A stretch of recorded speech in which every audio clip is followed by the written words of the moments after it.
재산 깨나 있는 독신 남자에게 아내가 꼭 필요하다는 것은 누구나 인정하는 진리다.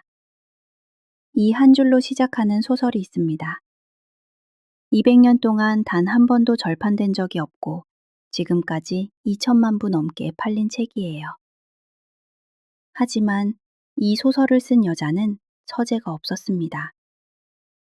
거실 한쪽 작은 탁자에서 누군가 들어올 때마다 원고를 숨기며 글을 썼어요. 출판사는 원고를 읽지도 않고 당일 거절했고 원고는 16년 동안 서랍 속에 잠들었죠. 그 무명의 여성이 쓴 이야기는 결혼이 곧 생존이던 시대, 두 남녀가 오만과 편견을 넘어 서로를 이해하게 되는 과정을 그립니다. 1795년 크리스마스, 21세의 시련이 이 소설의 씨앗이 되었어요. BBC 선정 역사상 가장 위대한 소설 2위. 1차 대전 참호에서 병사들이 비밀 독서회를 만들어 읽던 책. 제인 오스틴의 오만과 편견을 따라가 봅니다.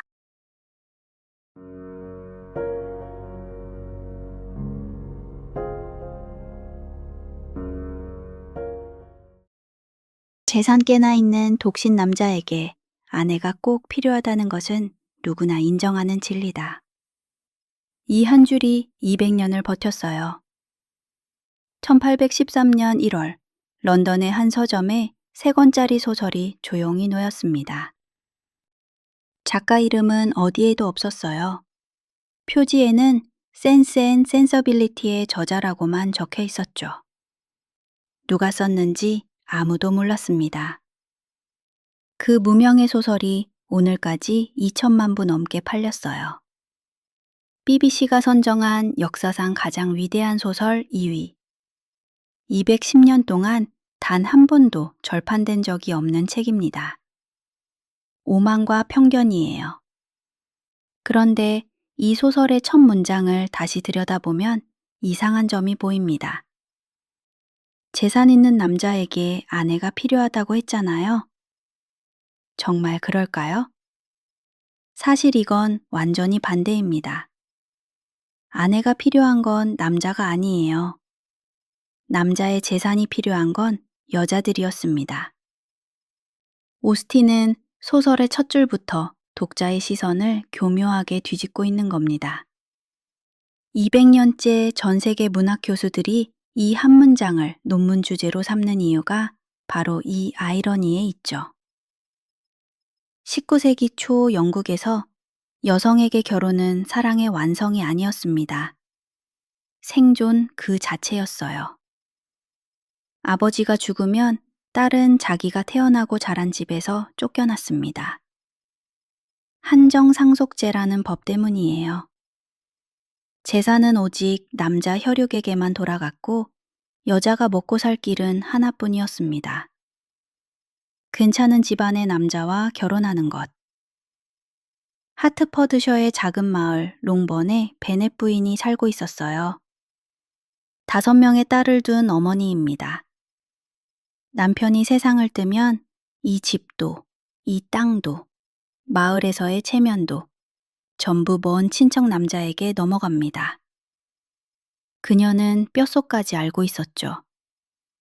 그래서 근처 네더필드 파크에 연수입 5,000파운드의 독신 남자가 이사 왔다는 소식에 그녀의 온 신경이 곤두섰습니다. 5달의 운명을 건 전쟁이 시작된 겁니다. 그리고 그 독신 남자 곁에는 연수입 1만 파운드의 또 다른 남자가 있었어요. 오만이 가득한 눈빛의 남자, 피츠 윌리엄 다하시. 네더필드 파크의 주인은 찰스 빅리라는 젊은 남자였어요. 쾌활하고 사교적이었죠. 마을 사람들은 그를 금세 좋아했습니다. 문제는 그의 친구였어요. 피츠 윌리엄 다하시. 연수입 1만 파운드. 더비셔의 광활한 영지 펜벌리를 소유한 남자.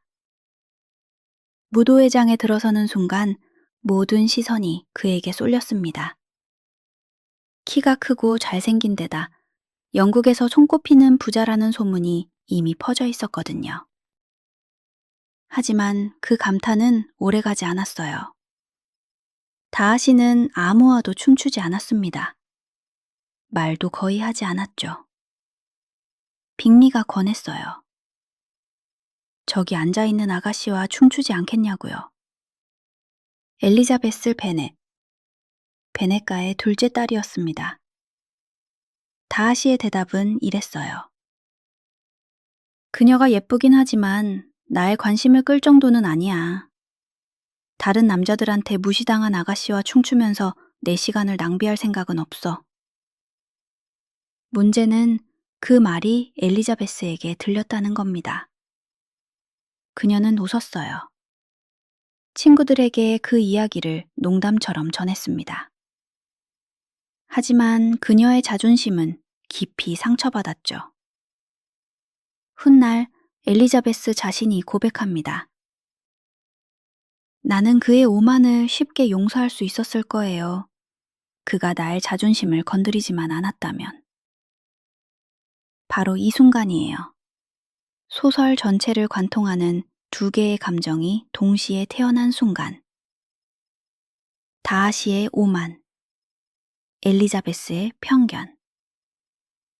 아이러니한 건 다하시가 그 말을 한 직후부터 이미 엘리자베스의 지적이고 빛나는 눈동자에서 시선을 떼지 못했다는 사실이에요.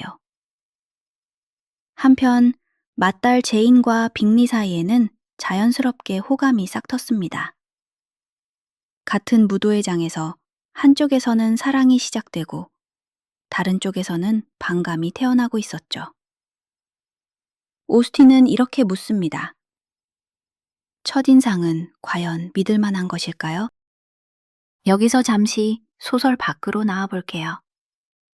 1795년 12월, 영국 햄프셔. 20살의 제인 오스틴은 크리스마스 파티에서 한 남자를 만납니다.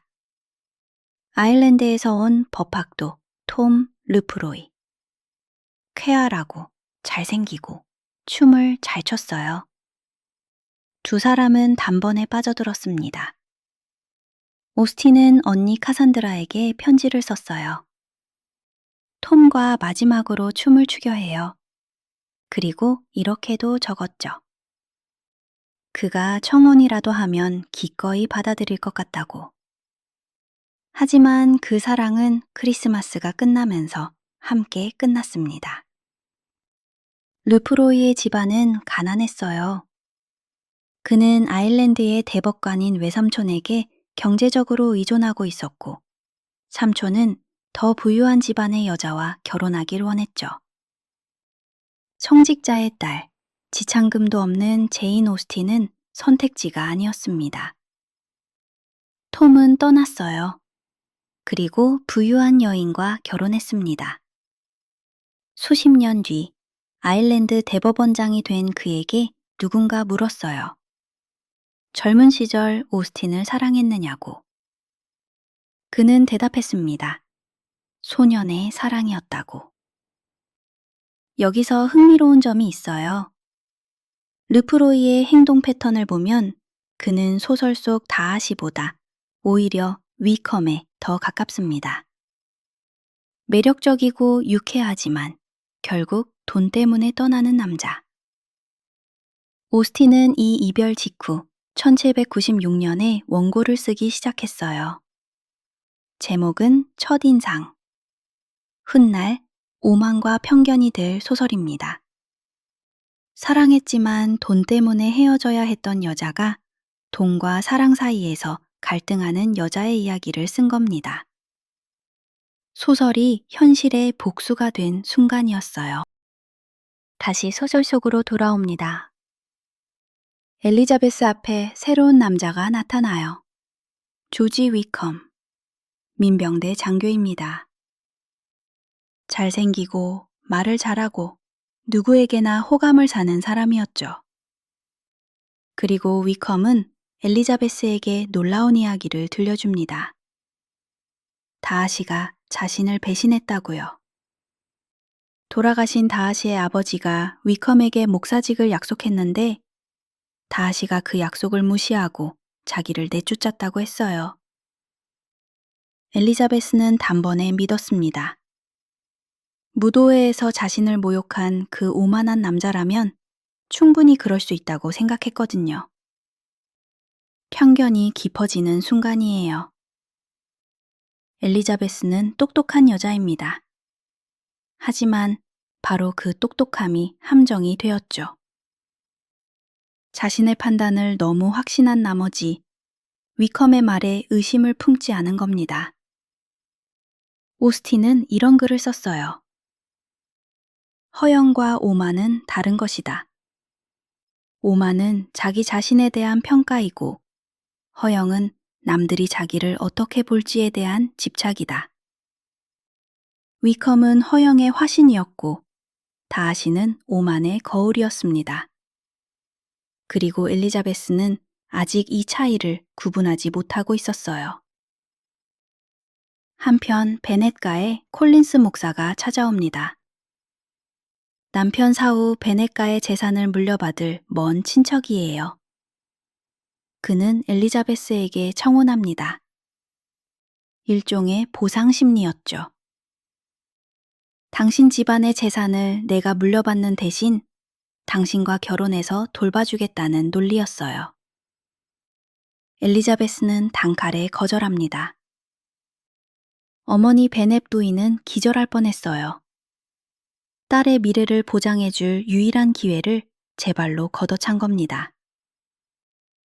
하지만 엘리자베스는 말합니다. 저는 남에게 겁먹는 걸 견딜 수 없는 사람이에요. 제 용기는 누군가 저를 위협하려 들 때마다 더 강해지거든요. 소설의 한가운데 모든 것이 뒤집히는 순간이 옵니다. 다하시가 엘리자베스에게 청혼해요. 하지만 이 청혼이 문제입니다. 그는 이렇게 시작했어요. 아무리 억누르려 해도 소용이 없었습니다. 이 감정은 감출 수가 없습니다. 내가 당신을 얼마나 열렬히 흠모하고 사랑하는지 말하게 해주십시오. 여기까지는 괜찮았죠? 문제는 그 뒤에요. 다하시는 말합니다. 당신 집안의 신분이 낮다는 것, 당신 어머니와 여동생들의 품위 없는 행동, 이런 것들이 나를 괴롭혔다고요.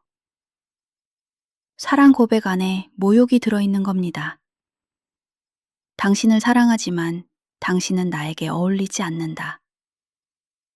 이것이 다하시의 오만이에요.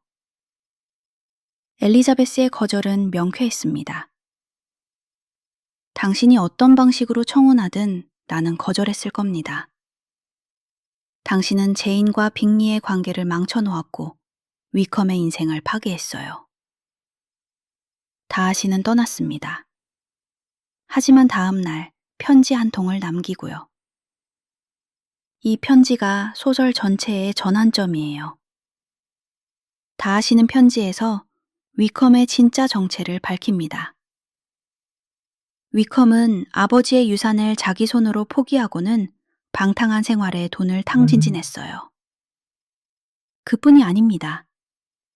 위컴은 다하시의 16살 난 여동생 조지아나를 유혹해서 사적으로 도주하려 한 적도 있었죠. 순전히 그녀의 지참금 3만 파운드를 노린 겁니다. 엘리자베스는 편지를 읽고 또 읽었습니다. 처음에는 분노로, 그 다음에는 수치심으로. 자신이 위컴의 매력에 눈이 멀어 진실을 보지 못했다는 걸 깨달은 겁니다. 지금까지 내가 얼마나 비열하게 행동했는지. 편견이 무너지는 순간이었어요. 하지만 동시에 다하시의 오만도 금이 가기 시작합니다. 그는 엘리자베스의 거절을 통해 처음으로 자기 자신을 돌아보게 되었거든요. 다시 책밖으로 나와볼게요. 엘리자베스가 콜린스의 청혼을 거절한 직후 놀라운 일이 벌어집니다. 엘리자베스의 가장 친한 친구 샬롯 루카스가 그 콜린스와 결혼하겠다고 나선 거예요.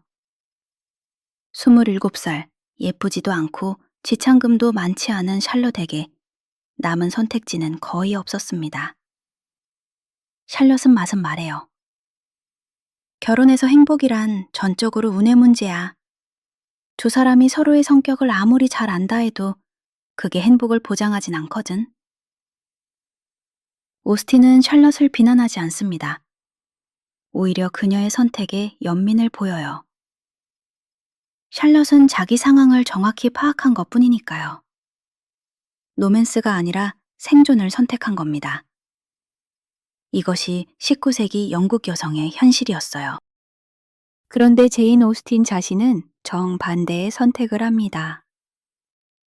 1802년 해리스 빅 위더라는 남자가 오스틴에게 청혼했어요.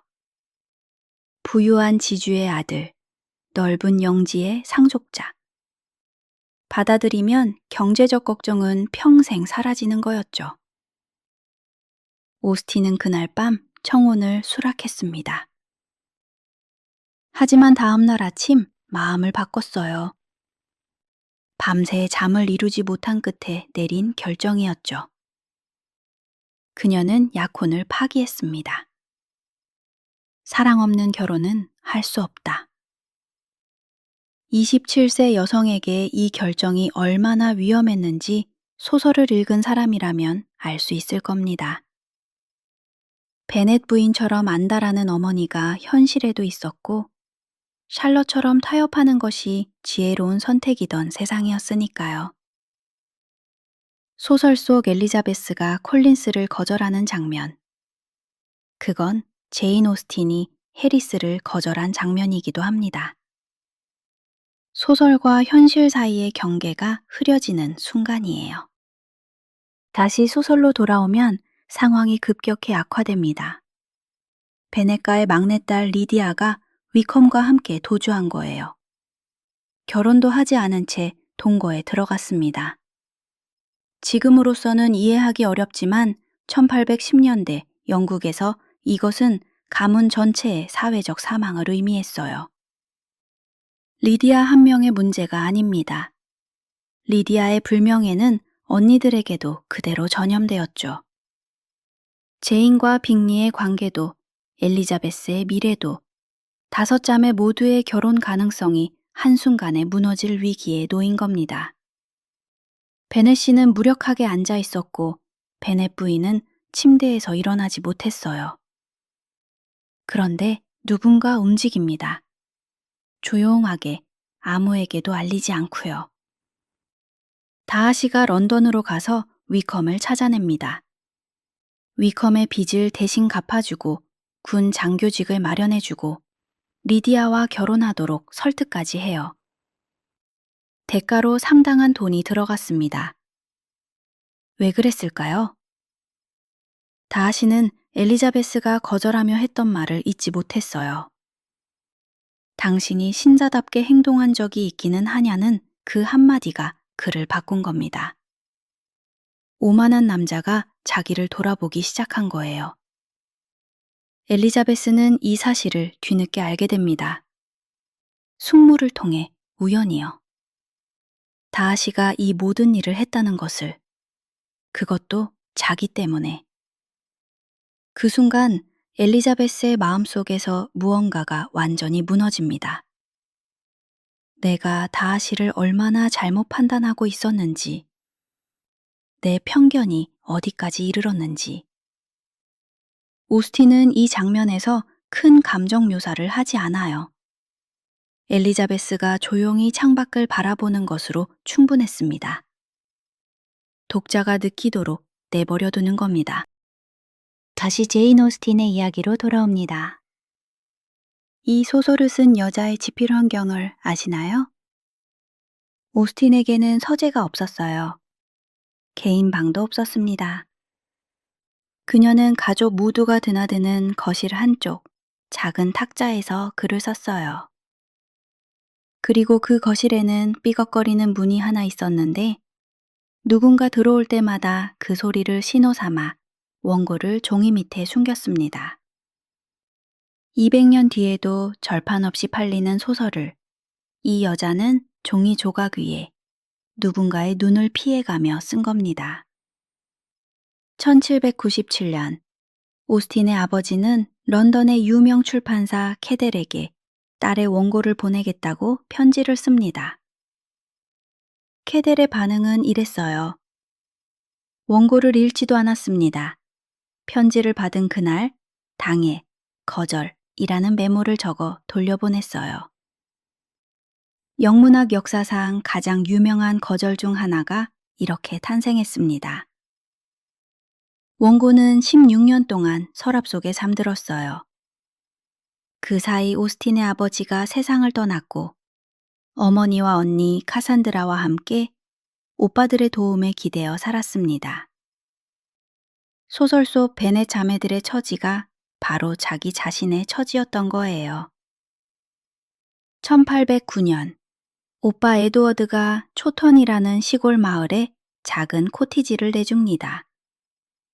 그제야 안정을 찾은 오스틴은 서랍 속 원고를 꺼내 다시 고쳐쓰기 시작했어요. 제목을 첫인상에서 오만과 편견으로 바꾼 것도 이때입니다. 1813년 드디어 출판됩니다. 그런데 오스틴이 받은 돈은 고작 110파운드였어요. 만약 인쇄 계약을 했더라면 475파운드, 아버지 연봉의 거의 2배를 벌 수 있었을 겁니다. 오스틴 자신도 이 실수를 알고 있었죠. 하지만 무명의 여성 작가에게 협상력 같은 건 없었습니다. 소설의 진짜 주제는 사랑이 아닙니다. 변화예요.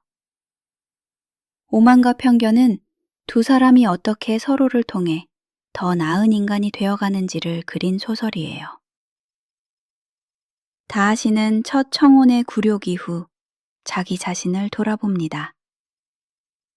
나는 유일한 아들로 자라면서 올바른 원칙을 배웠지만 올바르게 행동하는 법은 배우지 못했다. 그는 바뀌어요.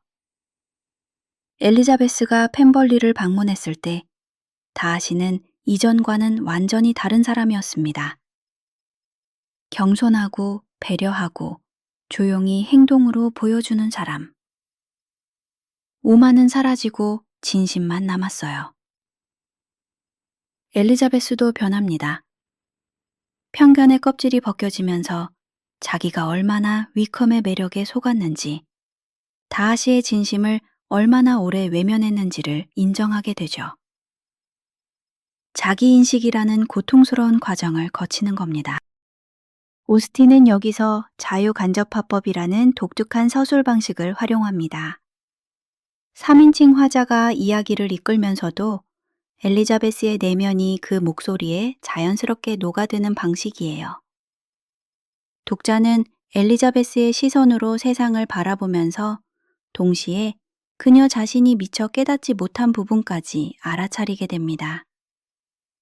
이 기법을 처음 체계적으로 사용한 작가가 바로 제인 오스틴입니다. 19세기와 20세기 소설의 서사 기법을 바꿔놓은 혁신이 바로 이 책에서 시작되었어요. 소설의 결말이 어떻게 되는지는 여기서 직접 말씀드리지 않을게요. 다만 이것만은 말할 수 있습니다. 오스틴이 그린 결말은 단순한 해피엔딩이 아니에요. 두 사람이 각자의 가장 어두운 면을 직시하고 극복한 뒤에야 비로소 가능해진 결합이죠. 그 과정을 직접 읽는 것과 누군가에게 전해 듣는 것은 전혀 다른 경험일 겁니다. 1817년 7월, 제인 오스틴은 41세의 나이로 세상을 떠납니다. 사인은 아직도 밝혀지지 않았어요. 에디슨병이라는 설도 있고 2017년에는 그녀의 안경에서 비소가 검출되면서 당시 약이나 벽지 속 비소에 서서히 중독되었을 가능성도 제기되었죠. 그녀가 죽은 뒤 언니 카산드라는 제인의 편지들을 불태웠습니다. 가장 사적인 것들, 가장 진실에 가까운 것들을요. 200년 동안 전기 작가들은 그 태워진 편지들 주변을 맴돌며 제인 오스틴의 진짜 마음을 추측해왔습니다.